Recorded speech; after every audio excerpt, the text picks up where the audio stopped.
Ever wondered about the impact of bodybuilding on your body, especially when it's not the real deal but a fake sport? Well, brace yourself for some unexpected truths.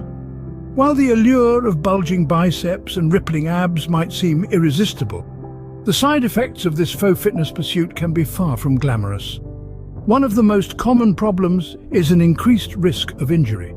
Lifting heavy weights without proper training or technique can lead to severe muscle strain and even permanent damage. And it doesn't stop there. The use of performance-enhancing substances, often associated with this fake sport, can have serious health consequences. Think heart disease, liver damage, and even psychological issues like depression and anxiety.